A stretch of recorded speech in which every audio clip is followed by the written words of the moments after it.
Alrighty, so let's all open up Illustrator. I'm actually going to keep this one open just for reference, but let's open up a nice, fresh, new instance of Illustrator. Okay, Illustrator, File, New. Okay, so once you do that, everyone should get this new document prompt that pops up. I'm going to go ahead and call this logos. Okay, number of artboards is going to be 1. We're going to leave that as is. We're going to change the width and the height of this to something a little bit differently. We're going to do 1500 by 1500 pixels. All right, so units, I'm going to change that to pixels, and I'm going to type that 1500 by 1500. The reason why we do this is that we'll have a nice large vector file when we're all done, but when we save it as a PNG, we also have a fairly large PNG as well that can be placed almost anywhere without being distorted. So 1500 by 1500 pixels for a logo is fairly large, but it's a good size to kind of start with, okay? The nice thing about the vector file is that you can always reopen it in the future, and you can make it as small or as large as you want to at any given time. But in terms of sending people a logo, you're always going to typically send them a JPEG or a PNG. The nice thing about a PNG is that if you have, if you want it to sit really cleanly on different colored papers, all of the portions that might be cut out or the white portions of the logo are usually transparent, whereas if it's a JPEG, it's not going to be. It's going to be a block of white with whatever you create in the center. Okay, so 1500 by 1500 pixels, that looks good. Let's go ahead and hit OK. All right, and let's go ahead and jump right into this. So the first thing that I'm going to do is I'm going to go over to my layers. Okay, so over here on the right hand side to our vertical toolbar, I'm going to click on layers. I'm going to call the first layer logo 1. The reason why I do this is that I'll likely, I am going to create 2 different logos during this demonstration, but you guys might create 2, 3, 4, 5 logos. So an easy way to do that is just create a layer for each logo versus saving 5 different Illustrator files. Okay, so I'm going to call that logo 1. All right, we'll call that good for now. I'll create logo 2 here in just a few minutes. So the first thing that I'm going to start out with today is I'm going to start out using my shapes tool. Okay, I'm going to start out by using the rectangle tool. And the whole point, or one of the larger points of what it is that we're doing today, is that we're trying to keep the logo relatively simple. Okay, I don't want 12 different shapes overlapping each other. So that if someone opened up the file, maybe you send it to a printmaker, they're going to put it on a t-shirt or something like that, and there's 15 different shapes overlapping each other. So that's part of, it's not necessarily a terrible thing, it's not the end of the world if you send someone that, but we're going to look at how we might simplify it just using some very simple tools, okay?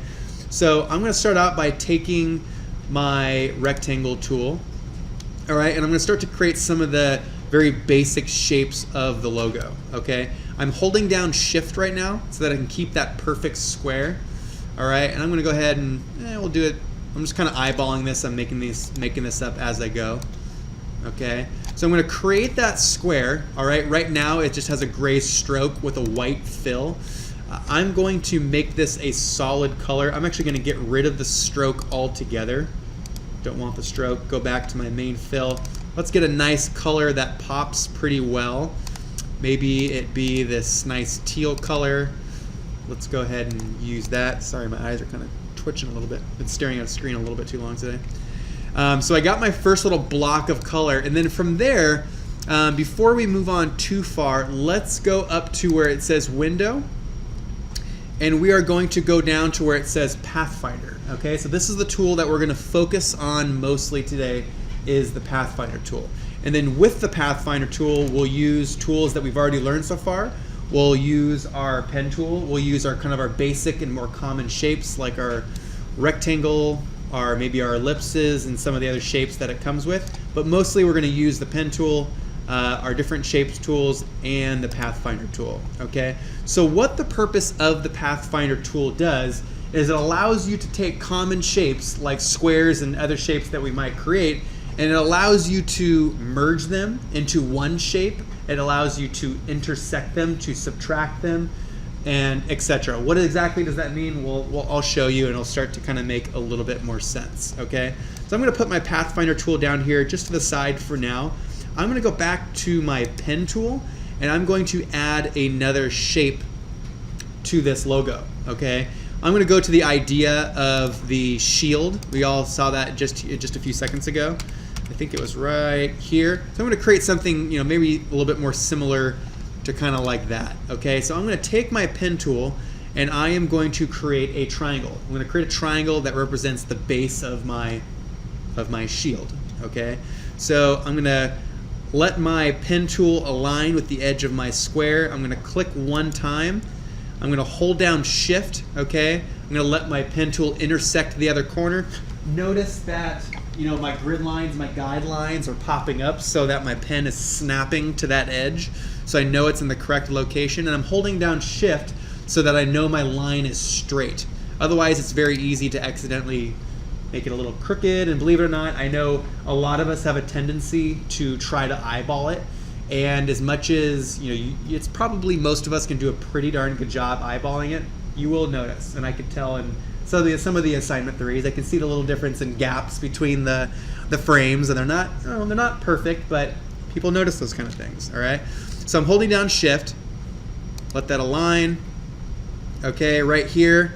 Notice that little green bar, it's actually picking up the center of the shape that I created above. So I'm gonna go ahead and click again and finish off my shape by clicking my original point, okay? So here we have 2 different shapes, all right? So I'm gonna go ahead and hold on to those for a little bit, and let me go up and let's actually kind of demonstrate the purpose of what some of these different Pathfinder tools do prior to really getting into the logo. So I'm gonna create another square just for kind of fun. No real rhyme or reason. I'm gonna change the color just so that you guys can easily see the difference between the two. And let's look at what the Pathfinder tool actually does, okay? I'm gonna let it sit right here, okay? Any little area is fine if you're doing the demonstration with me, okay? And let's look what happens when I look at some of these different tools. So we have 2 different groups of tools. Some are called, or one grouping is called the shape Pathfinder tools, and the other ones are just your basic Pathfinder tools. And let's go through what each of these do and the differences between all of them. All right, so the first one is gonna be called Unite, okay? So what I'm gonna do is I'm going to select both of these shapes that I just created right here, and let's click on the Unite tool, okay? Notice that what it does is it actually combines those 2 shapes that we just created, and it makes it into one shape. It's no longer 2, it's one shape, and it's represented by control points, just like if we were to create it with a pen tool, okay? All right, so that's gonna be the Unite Pathfinder tool. If you guys didn't see that, what I did is I selected the 2 shapes, regardless of what they are. Let's just add another one for fun.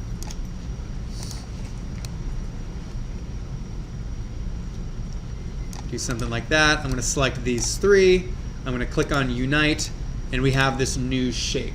So I'm not necessarily saying this is exactly what you wanna do for your logo. I just want you to kind of understand the purpose between the different tools, okay? I'm gonna select them all again, and let's look at the next one. It's gonna be called minus front. This is the minus front Pathfinder tool. So notice that it very much does the opposite. It actually subtracts the tools, or the 2 different shapes that were on the front, okay? So when it says minus front, what it's actually doing, it's subtracting all of the shapes that are on the uppermost layer of the items that you had selected. So it subtracted everything that was on top of the shape that was on the back, okay? So usually the shape that is kept constant is going to be the shape on the back, but it's important to just remember what's on the front and what's on the back, and that's usually has a great effect in terms of what the tool does. Okay, so I'm going to select them all again, and let's look at the next one. It's going to be called Intersect. Okay, so let's see, the filter produced no results. Please select 2. Okay, let's just try 2.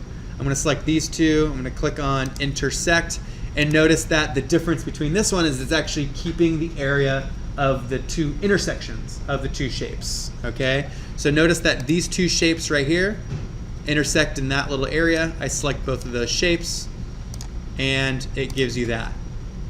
All right, do the same thing up here.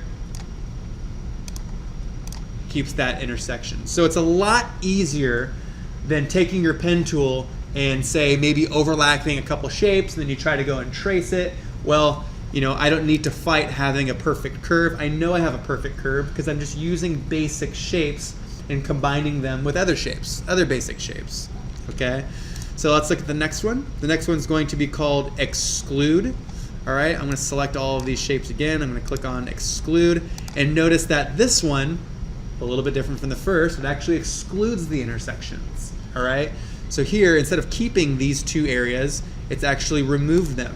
And the nice thing about it is that these white areas are actually transparent. Okay, that's actually not white behind it. If I was to take a shape, for example, this triangle, and I move it, notice that that triangle is actually, I can see it behind the back of all of these shapes. Okay, so these white areas that are being removed from my shape are actually transparent. They're not white, they're actually transparent.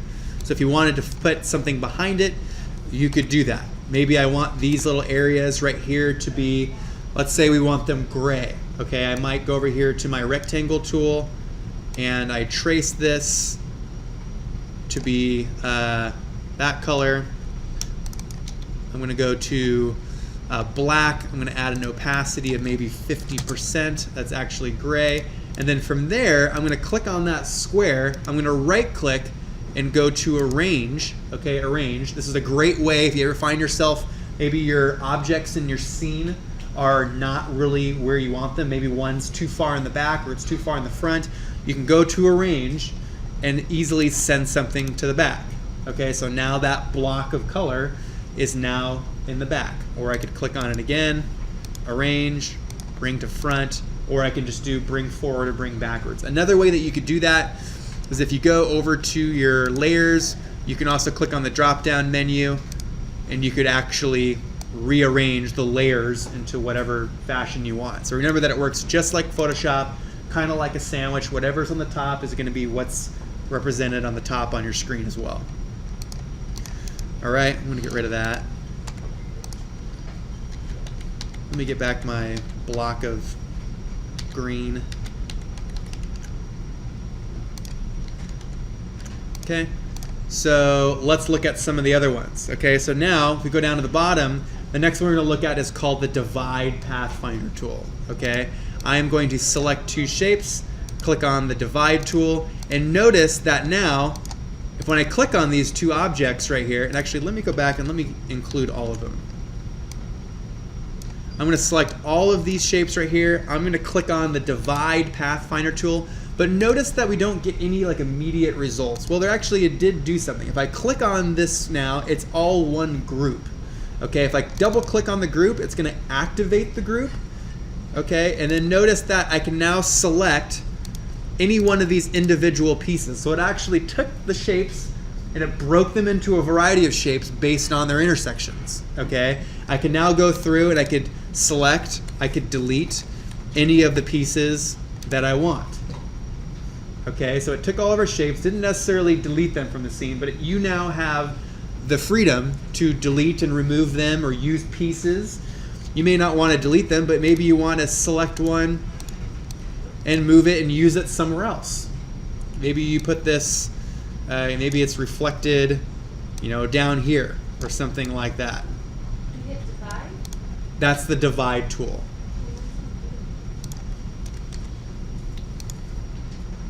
You want to do it one more time? Okay, so right now I think, yep, these are all separate files. I'm going to select all of the objects that I want to include in the Divide. I'm going to click on Divide, and then now it's going to group them all into one group. So if you click on them right now, it's not going to do anything. All right, notice that they're all moving together. Okay, but if I double click on the group, it will activate that group, and I can now go in and start to manipulate all of the individual pieces. Okay, everyone see how that works? And maybe your logo has something to do with kind of the negative or subtracted pieces. All right, just kind of making this up as I go. Does that make sense? Doing good so far? So that's Divide. If I double click and then try to highlight that quadrant, reactivate all of it. It should do that. Are you saying that it went back to the way that it was? Will you group the Uh-huh. shapes together. Yep. And I can see the component parts. And if I double click, everything kind of, as far as the guides and outlines, kind of disappear, although there's some evidence that the divisions are still there. Oh yeah. But if I like, left click on one of the shapes, everything comes up. Let me. I'll come look at it in just a second. But if I'm not sure if I completely understand what you're saying. But once you're inside the group, you're not going to be able to select anything outside the group. Okay, so you're now working specifically in that group. If I double click outside the group, you'll go back to.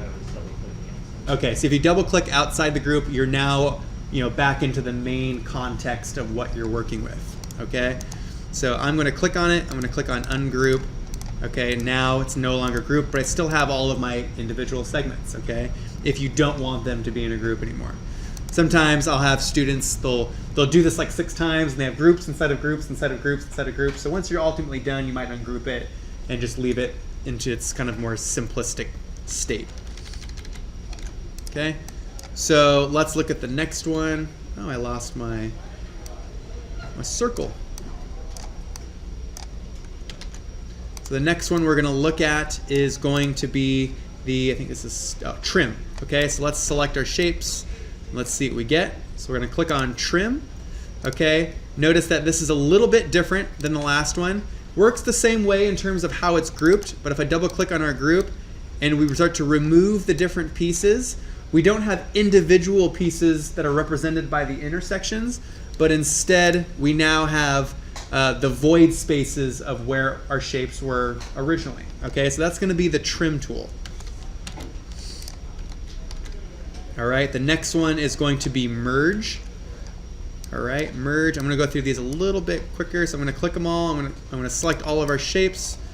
I'm going to click on merge. Okay, again, we have a grouping.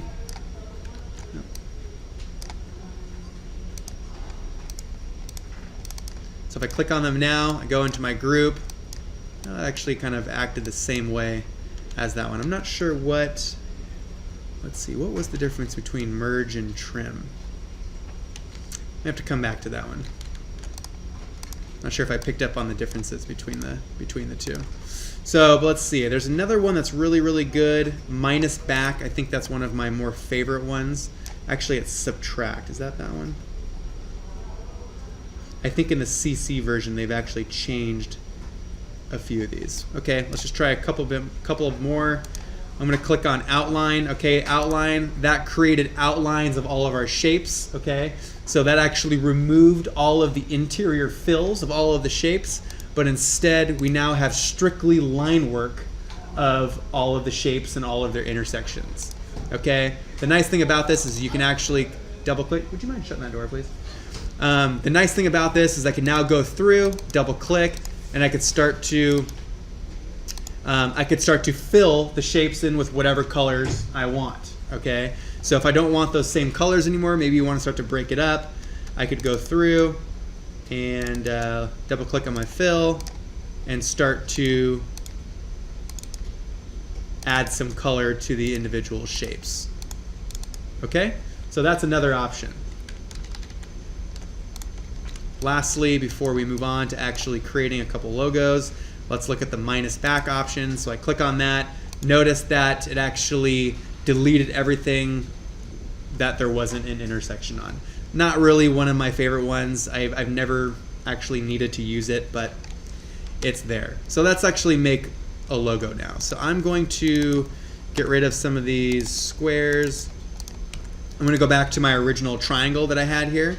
I am going to take that triangle, I'm going to bring it up to my square that I created earlier. Okay, so right now we have 2 individual shapes. I'm going to select those 2, and I'm going to click on my first shape, and I'm going to click on Unite. Okay, Unite makes that into one, the actual crest that I was originally talking about. Okay, so from there, I'm going to maybe add a little bit of text. Okay, so I'm going to go to my text tool, Click on type. I'm going to click on my screen. You don't need to create a text box like you would in InDesign. You can. That is an option. You can create a text box. But if you want to just click and just start typing, you can also do that as well. I am going to make the size of my font. Let's see. Let me go to typography here. Okay, so I went up to my presets here. I turned on typography so I could see all of my characters. If you don't want to do that, you want to leave essentials on, you can also go over to window and then go over to typography. So these are going to be all of your individual toolbars over here. Most of them are not selected right now. Most of them are actually hidden. So there are a lot there that you're not seeing by just looking at your screen right here. So let's see, typography, where'd it go? Type, there we go. And character. Okay, so that's the one I want. Character. I'm going to make this a lot bigger. I'm going to maybe make this about 150. Actually, a lot bigger. Let's make that like 500. Okay, we're getting somewhere. I'm just going to make it nice and simple. I'm going to do an M. Okay, I'm going to do an M here. Maybe I do another version of that, a little bit smaller. Make this about, let's say 300. Okay, yeah, not the most exciting thing, but you'll like this next little tool a little bit better. Okay, so I have a couple characters. They're overlapping my design. What can I do with that? So I'm actually going to select both of these characters, and my goal is that I actually want my text to be able to be edited just like the shapes that I have before. Right now, if I want to make these bigger, I got to select them, I got to change the size of the font, and it's ultimately hard to manipulate them. But if I select them, okay, let me get rid of this one. I'm not liking that anymore. Let's make this bigger. Sorry, it's my designer coming out. So I'm going to put this nice big M here in the center of my shape. If you move it around, it should snap to the intersection. You could also use your align tool. Okay, so you could select, or you could go over to, let's see, where's align? Window, align. Okay, I'm going to move this over here. You could select your shapes and say, all right, I want to align center. Okay, so now that I know that M is perfectly on the center of the shape that I just created. So the align tools work very similar to InDesign.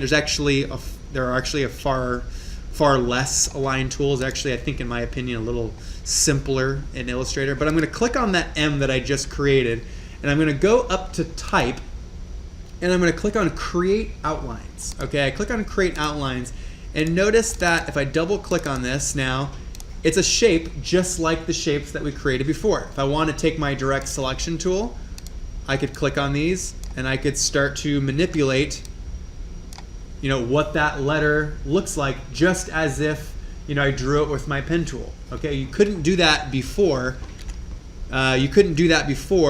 With just the regular text tool. Okay, so that's going to be, let me go back and do that one more time. I'm going to click on that M. All right, I'm going to go up to type, and I'm going to go to create outlines. Okay, and that turns your text into an actual editable shape. Okay, from there I can select my shape and my text. I'm going to align to the center. I might select all those, continue to use my different Pathfinder tools. Okay, so maybe I click minus front. Okay, there goes that, you know, my letter. This is now kind of an embedded shape within my block. Okay, you could also change that color of that original shape to white if you want to be able to edit that in the future. The nice thing about actually using the Pathfinder tool is that that's one continuous shape. Okay, so I do the minus, I can click on this now, I can make it as large, small, I can transform it in any way that I want, and it's never going to get distorted because it's a vector file. Okay, so that's the nice part about doing what it is that we're doing. Okay, so there's that. Let's do maybe just a little bit more. I'm going to keep it relatively simple, and I'm going to use my pen tool. All right, maybe you start to add a little bit of detail to this crest. All right, I'm going to kind of eyeball this particular step. All right, come up to here, but I am gonna let my pen align with a lot of my nearby shapes. Okay, maybe I select that here now.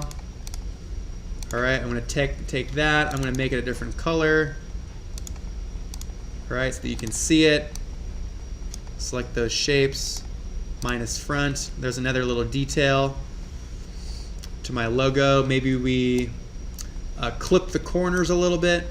Okay, so I'm going to take this, black, I'm going to click on my arrow tool. You'll notice, I don't know if you guys have noticed this yet, if I hover my mouse over the edges of a shape, you'll notice that it goes from your arrow to your rotation tool. So you don't have to go over, click on rotate. You could actually just bring your mouse right up to the edge and you'll either make it larger, make it smaller, or if you hover your mouse over, you can also rotate it. If I hold down shift, it'll rotate it into increments of 45 degrees. So if I want a nice perfect 45-degree corner, I might click on it like this. I'm going to add that, copy and paste it. I'm going to allow that intersection to grab. I'm going to take these and click on the minus front, and there I have a slightly different variation of that logo. Okay, any questions about that at all? I'll do one more really quickly. All right, just kind of going through that same similar process. I'm going to go over to my layers tool. So that's logo 1. All right, I can turn that on and off as I please. I'm going to create a new layer. That's going to be logo 2. I'm going to turn off this logo and let's make another one. Let's pick a different color. Why don't someone shout out a color? Let's Purple. Purple. Okay. Purple. Nice purple color here. Maybe we'll call that is that fuchsia? Fuchsia? Violet. It's violet. That's what it is. It's violet. Okay. So I have my base of my logo. I'm going to maybe do some bars. Okay. I think one of the common themes that we looked at in our slide was the idea of bars. Right there, bars, so that's a popular one. So let's do some bars. I'm going to take some shapes, so I'm going to take my rectangle tool. All right, I'm going to get a different color so that you guys can see this. And I'm going to create some bars. All right, so there's a bar right there. I'm going to place it on my shape. I'm going to do Control-C, Control-V. That copies and pastes my bars. Okay, I'm just going to paste a few more on here. I'm going to kind of purposely not align these correctly.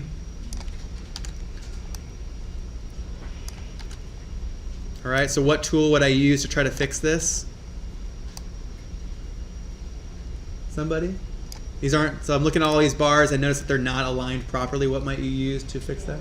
Oh, the align tool. What do we know?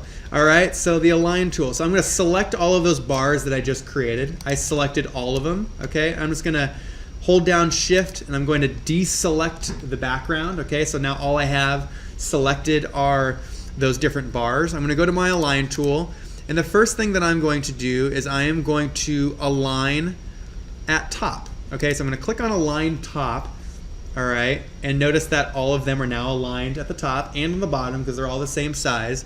And I'm also going to go to distribute objects, and I'm going to click on distribute to horizontal centers. Okay, and notice that what it does is it takes your outermost bar on both sides and it distributes all the centers so that they're exactly the same. So really good in terms of making sure that things are just perfect, because in logos they really have to be. Okay, just kind of eyeballing that and thinking that someone's not going to notice is not going to work. Okay, so I'm going to go ahead and place these bars in my design. Okay, I'm also going to right click and group them. So I'm going to group, and now if I select on those bars, they're now all one piece. Okay, they're all one. I don't have to try to select them all individually every single time. All right, and if I want to make them smaller, I can make them smaller. All right, and now I'm going to place them in the center of my design. Okay. Want to be perfectly sure that this is centered. I could draw a couple quick reference lines.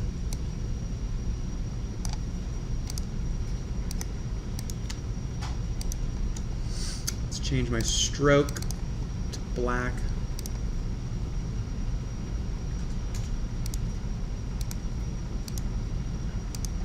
Okay, I just want to make sure if I click on that group, is it perfectly centered? No, not quite. Right there should be. Okay, so I got my bars centered. That's starting to look pretty good. I'm going to select all of those objects. I'm going to go back to my Pathfinder tools. I'm going to do the, oops, not intersect. I'm going to do subtract again. That's going to get rid of all of those bars. Maybe I add some text. So this is going to be Matthew Mead Design. Why not? Ah, where'd it go? Where'd my text tool go? Sorry, let me just get rid of that text box. The problem is that if I go over to character, my text size right now is like massive, so let's just make that back down to like 50. Okay, and I'm going to call this, let's do it in all caps, Matthew. Let's make it a little bit bigger. Maybe we make it like 120. Let's make it a better font. Let's see, what would be a good one? Bauhaus? Sure, let's use Bauhaus. Okay, so that's the first part of this. I'm going to bring that up here at the top. Okay, I'm going to copy and paste it. I'm going to bring maybe this to the bottom, align it with the two different shapes. Matthew Mead. Okay. Come on, align. If I want to use my align tool, I could do that. So I'm going to select my box, my text above. Actually, I might as well just select all of them. Go to align, let's distribute on the center. There we go, that's what I want. And then now I'm going to select these two shapes. I'm going to go up to type, create outlines. That turns my text into actual shapes. And then from there, I can do the same thing I did earlier and subtract them from the background. And maybe that's logo number 2. Okay, very simple, to the point. Does it necessarily represent anything at this time? Probably not. It probably needs some more thought, but that should at least get you guys going in terms of using that particular tool. So think simple. All right, the nice thing about this logo is that this is all one shape now. Okay, if I send this to somebody, they're not going to have to pull apart multiple pieces that are all overlapping on top of each other. Okay, so it's nice and simple, to the point, all created from very simple shapes. Okay, so think about adding, subtracting, and how those shapes might come together. Okay, and that's all we have for today. Any questions on that? Good? All right, so go ahead and get started. I'll come around, I'll talk to you guys about what you're doing. If you have any questions, let me know. I'm going to work on the grading just for a little bit, and if I finish by the end of the class, I will call you up, or if I don't finish, we will start with grades first thing on Wednesday. But I think I will. I think I can.